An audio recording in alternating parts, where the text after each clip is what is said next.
Yeah, great. So, hello everyone. The topic of my presentation is Reanimated Speedrun. And yesterday at the bar, I was talking to my mentor here, Carlos, and I asked him for one tip for the presentation. And he said something like, just talk slowly. And yeah, speedrun. So. Okay, if you have any questions for the talk, please join the channel right now. Please post your question right there. I'll go through the questions at the end of the presentation, and hopefully I can answer them. If I won't be able to answer them, I have no plan, so we'll see how it goes. Okay, my name is Tomasz Zawadzki. I work at Software Mansion, and I am React Native open source contributor. The main part of my job is maintaining React Native Reanimated, but I also have some contributions to other libraries by Software Mansion, and I also have some PRs merged to the React Native core. Yeah, so let's talk a little bit about the basics of animations. The previous speaker already mentioned FPS. So, fun fact from me, this is one of the first animations in the history of mankind. It's called, I think, the Horse in Motion or something like this. And this is a series of 12 postcards. And if you play these postcards in 12 FPS, then this is the result. For the mobile apps, you usually go for 60 FPS. Or if you have an iPhone 13 or 14 Pro, then you have Pro Motion Display, which has 120 Hertz display. And also most of the Android phones right now also have 120 FPS. Yeah, so our aim is to have full 120 FPS support. And right now, let me tell you the story of Reanimated. So Reanimated is the library, the React Native library, that actually lets you animate components in 120 FPS. And I've heard that you guys really like the problem and solution approach. So here are the problems. Actually, React Native has an API which is called Animated. But as it turns out, at some point, there are some limitations. So the first limitation is that you can animate only some set of the props. The view props, the text props, like opacity, z-index, background color, but there are some that you cannot animate.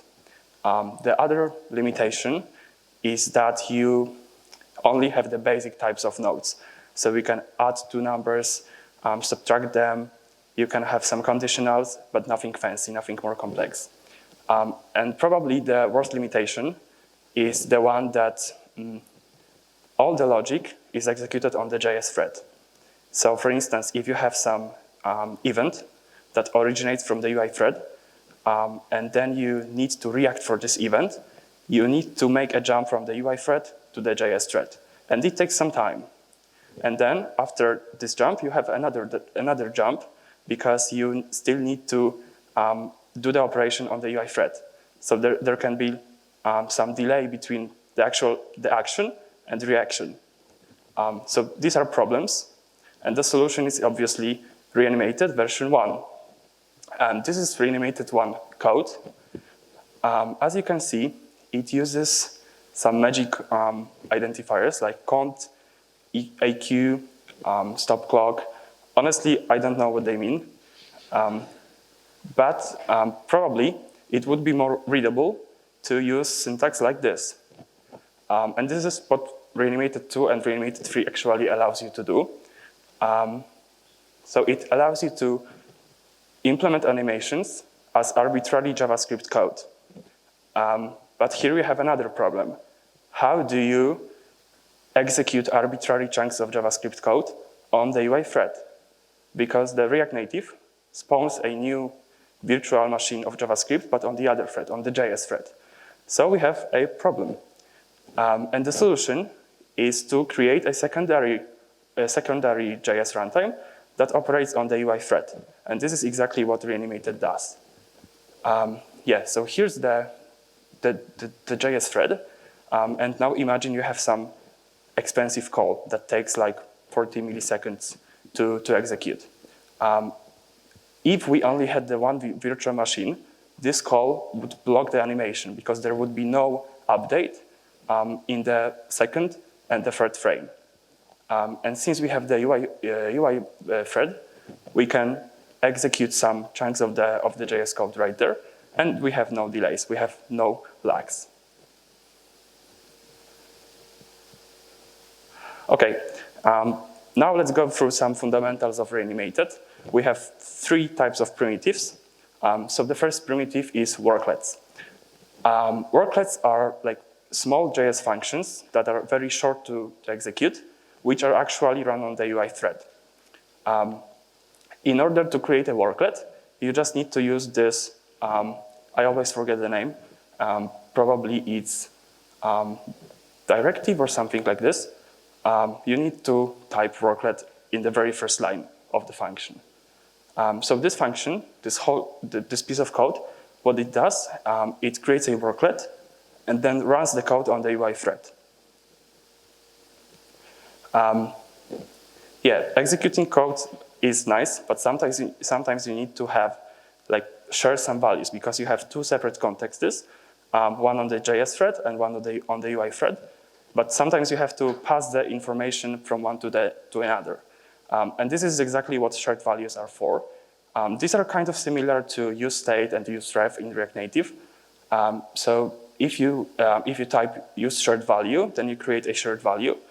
You can read this shared value using the dot value syntax.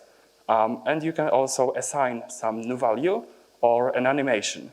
And this is exactly how you can do it. And the third primitive is animated style or animated props. So this magic function, this magic hook called useAnimatedStyle, lets you create a, let's say, magic style that can be put into animated view. And this is actually a function that will be executed on each frame of the animation. So the actual view, will be updated accordingly when you modify the shared value. Yeah, so this is everything you need to know from the basics of Reanimated. These were the fundamentals. And now let's make a feature tour. I'll show you what can be done using Reanimated. Great. So Reanimated is very good at simple animations, like this one. It offers you comprehensive and declarative API with all the tools that are needed. For example, interpolation stuff, easing, some functions related to color handling, etc. As opposed to the animated API, you can actually animate any arbitrary prop from React Native. And the most important part is that when you update the width of the component or height or let's say flex, it will work because after each update, we recalculate the layout. So if you have 2 components and one of them changes its width, the width of the second component will be also changed.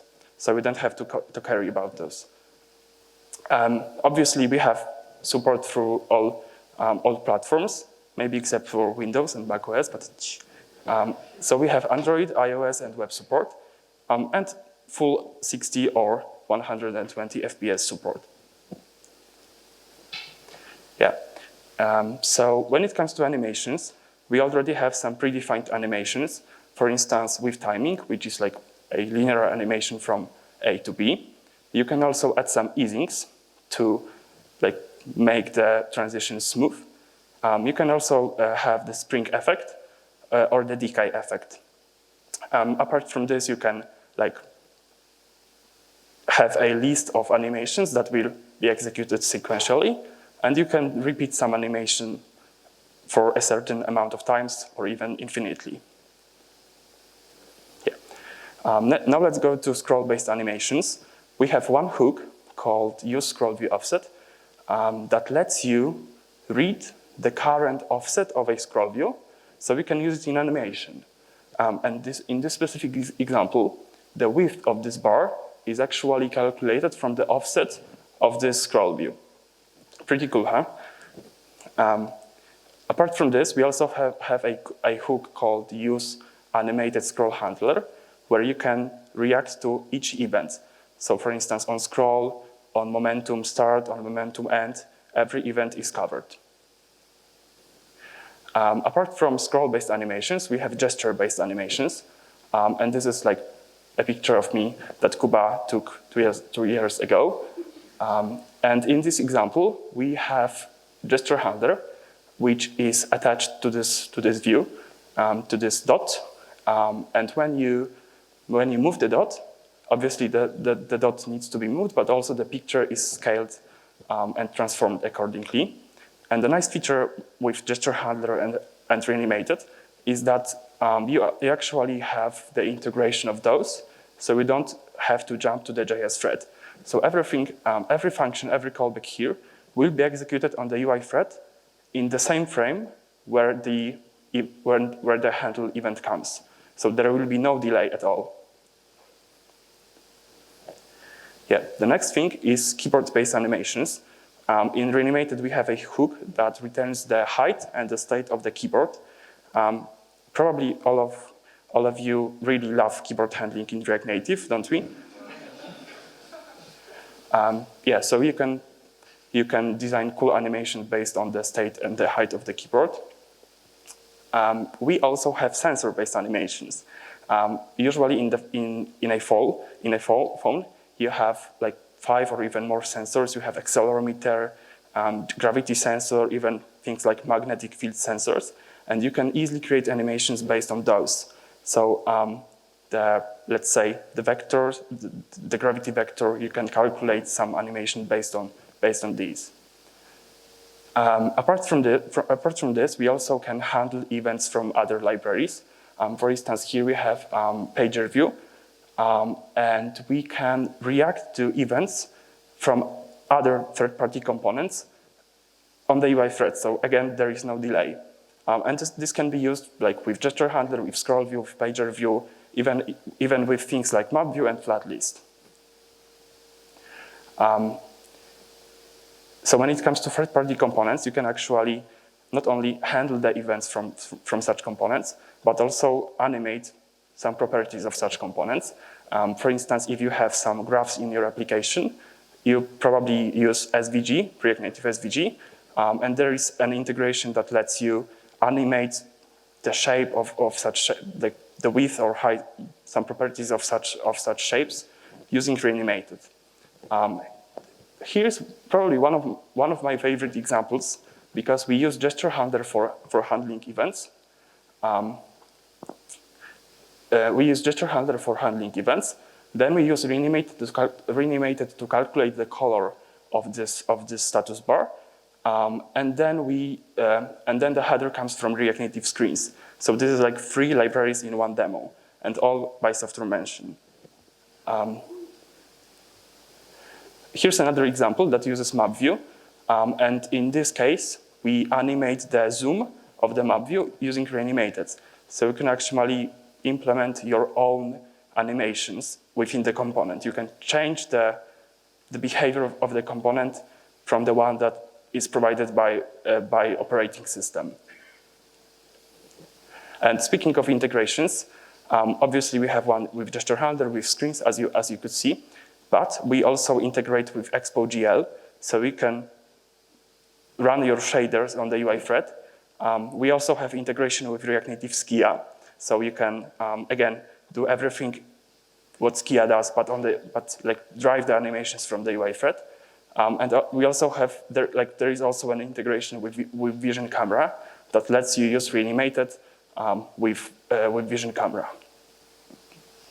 But there's more. There are 2 features of Reanimated that are very loved by the community. So the first one is layout animations, and here's an example of such. So you can animate the entrance and the exiting of a React Native component. By default, these components just appear immediately, and disappear also immediately. And you can change the default behavior of this. Apart from this, you can also animate the layout changes, for instance, when the position of or the size of the components changes. And then you can also go for the keyframe animations, as in CSS animations. And you can also have custom layout animations. You can do anything you like. And here's one of the new features. It's called shared element transitions. So if you have two screens, and there is one component that appears on both screens, for instance, some image, instead of changing the screen immediately, you can morph one of the components into another. So in this example, we can morph the avatar from here into here, and then the image from here into the place where it was, like right here. No, this is still in the experimental phase, but yeah, people are already loving it. Great. So now let's talk about animations in the new Expensify app. And actually, the first idea comes from Carlos again. So I've heard that you have reactions in the new Expensify app. The idea is to animate the number here, like it happens on Slack or Discord. This is the first idea. And also, I have some general tips related to animations. So it's like how to make your app better, how to provide better user experience. The first tip is to use layout animations. For instance, when you open the settings screen, there is a lot of options that appear immediately. We can change this. We can do it like they appear one at a time with some cool effect. Also, you can just use some animated components. For instance, if you type a password, when the user changes password, you can add a password strength meter that, let's say, smoothly changes color when you add some letters to the password. For images, you can use shared element transitions, as you have seen in one of the examples. And the fourth tip is use it wisely. So not to overwhelm the user with animations. And I have one exercise for you. When you use some app, let's say Twitter, Discord, or anything else, just see what it does. Just try to notice the animations, and then you'll know what can be done in the new Expensify app. This is the tip. Okay, so now for the Q&A. I'm gonna see if there are any questions in the channel.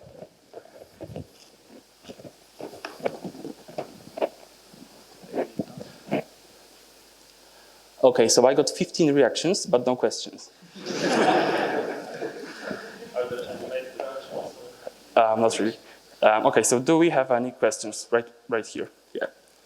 So focus still was the last one, right? So you can animate class components, but if you want to create a shared value, you need to call the hook use shared value. So you can't really call it from the class component. Your component has to be functional. Your component has to be function, but you can animate class components. You could use Reanimated Speedrun. Let's not. You showed us the demo of the React-G numbers changing. Yeah. What animation would you recommend using for that? Yeah, so it's actually a layout animation. So there is an exiting animation for the previous number, which moves the number to the top or to the bottom depending on the delta on the change, and there is an entrance animation for the new value, and it also appears from the top or from the bottom. Anything else? So I know that there is a layout animation in React Native as a static something. How is that different? I mean, I've used it I think once or twice, and it makes stuff move across the screen similar to how something is entering through the top and sticking to the center that I can see here. So why would I use Reanimated compared to? Oh, there's plenty of reasons. The first one is that the layout animations inside React Native, it's a pretty basic implementation.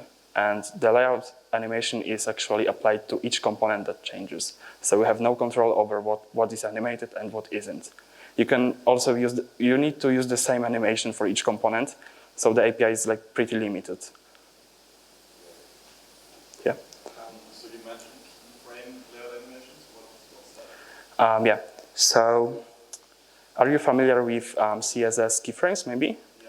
Yeah. So this is like pretty similar stuff. So you can you have the scale of progress from 0 to 100, and you can set the values in the beginning point, in the end point, and in the middle point.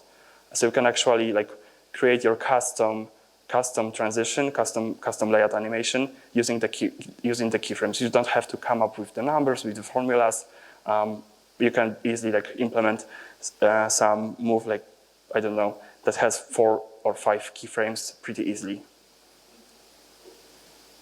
Yeah. This is like a kind of high level question. Mm-hmm. But you've got like the Reanimated and Reanimated.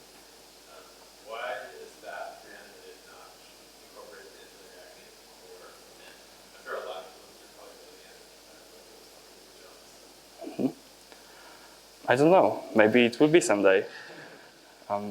Yeah, I think that React Native team has other priorities, honestly, and animations like it's not a top one priority. But for us, for software mention, user experience of the app is the top priority. So that's why we have like our tools that we use in, I think every app that we develop. I guess kind of in line with what Meta basically does with React Native. So they're trying basically to take out as much as they can out of React Native into third-party libraries. So it wouldn't make sense for you to incorporate anything as big as React Native because then adding that other platform would be much harder. And we really do that pretty easily. Yeah, this concept is also known as lean core. So they trying to keep the framework minimal and to move the responsibility to like the community. So like in the future, maybe like something like the end you kind of get deprecated entirely initially, and then like something like adopting this because this is the most like popular. I guess that's the most like, yeah, actually from perspective of app developer, usage of animated framework is core animated framework is very minimal across the board, and pretty much everyone who cares about animations and applications uses animated anyway. So maybe that's the course of action. Yeah. Also, in the new Expensify app, we use animated and reanimated. Animated for some like easy animations, and I didn't really have to encourage you to install Reanimated in your project because it's already there. You use it for the profile picture change screen, but I really hope that it will be used like more often. Is there like a case where like backfill with animated API stuff with Reanimated, so that you don't have to think about it, or is that kind of practical? Can you repeat, please? Like say just have an animated API and keep it simple, like how it's used today, but sometimes To use animated to actually run the animations that are written with animated API. I don't think that. Yeah, I also don't think it's possible. Like the Reanimated one was indeed very similar to the animated API. It was like designed as a drop-in replacement, but it turned out that the API itself was the limitation. So you have to like use different concepts, different approach towards implementing animations, like still declarative, but no limitations. Okay, do you have any more questions? Yeah, right here. What's the benefit of 120 FPS over 60? Like, can I tell the difference as a user? I guess it's the discussion like audio quality. Some people hear it, some people don't. Yeah, the difference is that once you get a phone with 120 FPS, there is no way back. Like you'll feel the difference. This is like quality of life improvement. But apart from this, not really. Like this is like your app feels more smooth.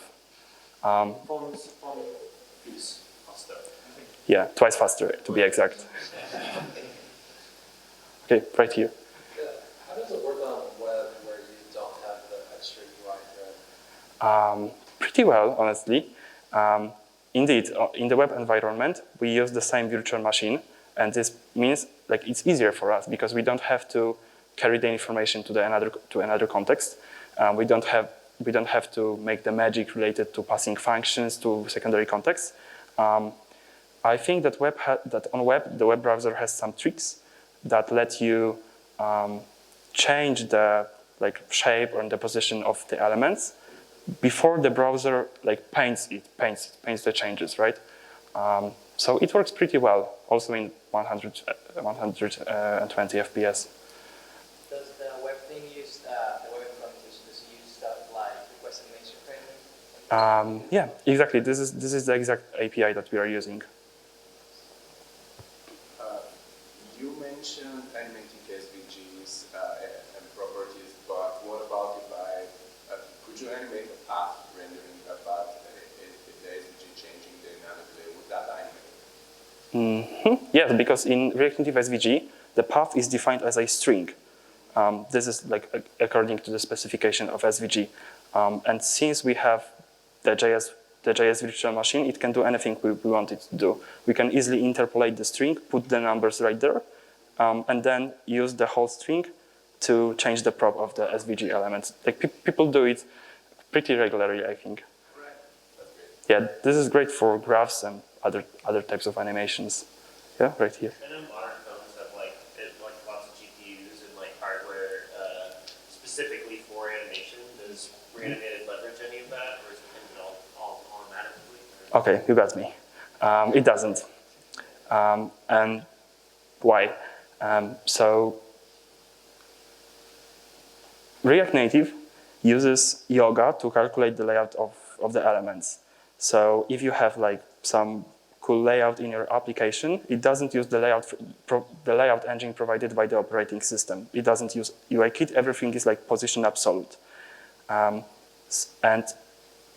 if you want to use the GPU acceleration, you have to use this API. So in React Native, this is simply not possible. Also, if you want to execute some arbitrary pieces of code, this can be done only on the CPU.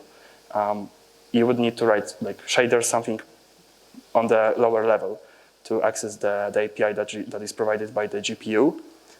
I've done one experiment.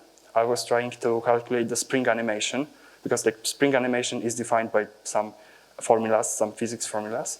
And I've tried to use the hardware acceleration only for the calculations, then get the results and mount the changes using the same path. And it was slower, mostly because of the marshalling of data. It was faster to calculate it on CPU than calculate it on the GPU and then send the data to the CPU. Yeah, but this is actually a good point. For some animations, we can use GPU. For instance, if your animation is simple, for instance, animating opacity, background color, I think that we can have 2 modes for animated in the future. So one would be the one we have right now using the CPU. And if your animation is easy enough, then we can go for the GPU. Nice idea, thanks. Okay, do we have any other questions? Okay, if you are too shy to ask the question right now, you can talk to me anytime you'd like. I really like talking about Reanimated, so don't be shy. Come find me at the bar or at the pool or somewhere else. Yeah. Just start working on him. Okay, great, thank you.